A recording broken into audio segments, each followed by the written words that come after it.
এতগুলা টাকা মাতালা ছিল আমারিতে রাখার জায়গায় ফ্রিজে রেখে গেছে। আমার মনে হয় কি হাসান এই বাড়ির মালিক আছে না, ব্যাংকের মালিক ছিল, নাহলে এতগুলা টাকা কেমন নিব?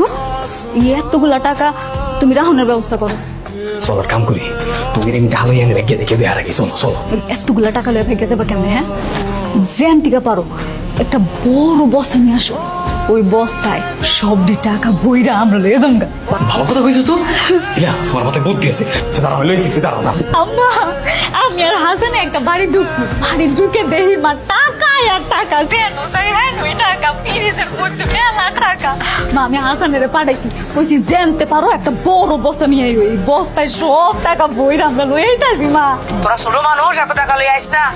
আমি আইতাছি ভাই, বস্তা আছে বস্তা। কি রাখবেন আমার এখন? টাকা রাখুন টাকা। এলন আচ্ছা, বড় বস্তা নাই, 100 টাকা দেন। মা গো মা, কত টাকা!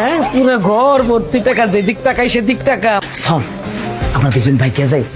হাসান আসলে তো টাকাটা 3 ভাগ করতে হইব। আমরা এক ভাইকে গেলে শুধু আমগো টাকা আমগো একজনে নিয়ে যাবো। চল।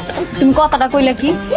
এই টাকার লগে তুমি আমার হাসানের লগে বিয়া দিতে চাও, আর আজকে কইতাছো যে টাকাটা দুজনে ভাগাভাগি করে ভাইগে যায়, হাসানের ভাগ দিতে হবে না? মার মাইয়া মিলা টাকা পয়সা ভাগাভাগি শুরু করে দিয়েছেন অলরেডি।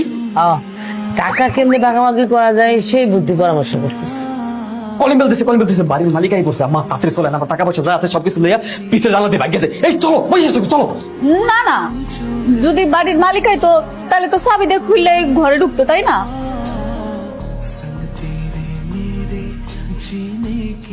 বাড়ির মালিক কে? বাড়ির মালিক আমার খালু। তার রাখেন। স্যার হয়তো দেশে নাই, সৌদি থেকে গেছে। আচ্ছা, এই বাড়ি থেকে দোকানে বস্তা আনতে গিয়েছিল কে? স্যার আমি গেছিলাম স্যার। বস্তায় কি রাখবে?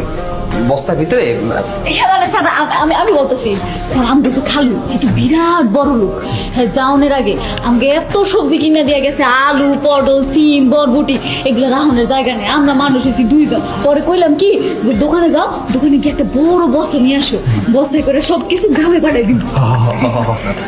কিন্তু আমি শুনলাম তুই নাকি দোকানদারে বলছস বস্তায় টাকা রাখবি। দোকানদার লোক ফাইজলামি করছিল, একটু মশকাতে করছিল। এই সব বিষয় নিয়ে ফাজলামি করবি না।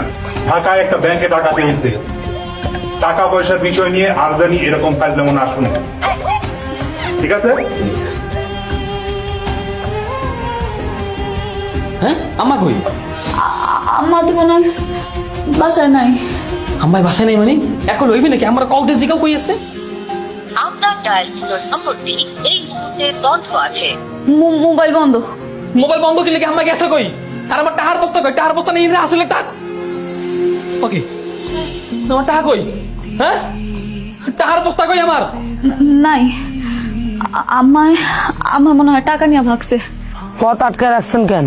আপনি জানো কোন বাসায় কাজ করেন? এই কি বলতেছেন আপনি? হ্যাঁ, আমি কাজ করবো কেন? আমারে দেখলে কি কাজের লোক মনে হয়? তাই তো মনে হয়, আপনাকে দেখে তো কাজের লোকই মনে হয়। দারোগা সাহেব, মুখে লাগাম দেন। হ্যাঁ, আমি বড় লোক মা, আমার কাছে বস্তা ভর্তি টাকা আছে, আমি কাজ করতে যাবো কেন? সাবধানে কথা বলবেন। বস্তা ভর্তি টাকা? বস্তা ভর্তি টাকা, এত এত এত টাকা আমি চাইলে আপনার মতো 10 জন কিনতে পারি কাজের লোক। বাহ, এই যে স্যার পুরো বস্তা ভর্তি টাকা স্যার। বলেন কি? কাহিনী তো বুঝতেছি না, আপনি এত টাকা কোত্থেকে পাইছেন? আপনারা কমু কেন? কেন কমু? আপনি আমার বলবেন না। না, অসুবিধা নাই। জাকি সাহেব, স্যার আমাকে থানায় নিয়ে চলেন। পুলিশের সাথে বাট পারি না। পুলিশের লোকে বাটপারি মানে স্যার কি? স্যার কই, আমরা তো কোনো বাটপারি করি না স্যার। এগুলো তাহলে কিসের টাকা? স্যার বিশ্বাস করেন স্যার, আমি কোনো চোর না স্যার। আমি স্যার মূলত টাকাগুলো স্যার চুরি করতে চাইছিলাম, কিন্তু আসলে চুরি করতে পারিনি।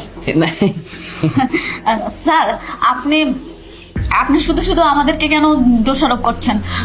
আমরা তো কোনো কিছু করি না, আপনি কিন্তু আমাদেরকে হুমকি দিচ্ছেন স্যার। হ্যাঁ হ্যাঁ, তাহলে এগুলো কিসের টাকা? এগুলো আমার বাপদাদার সম্পত্তির টাকা।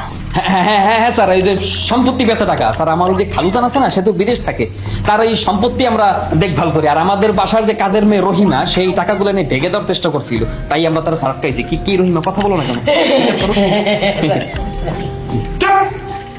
আবার মিথ্যা কথা।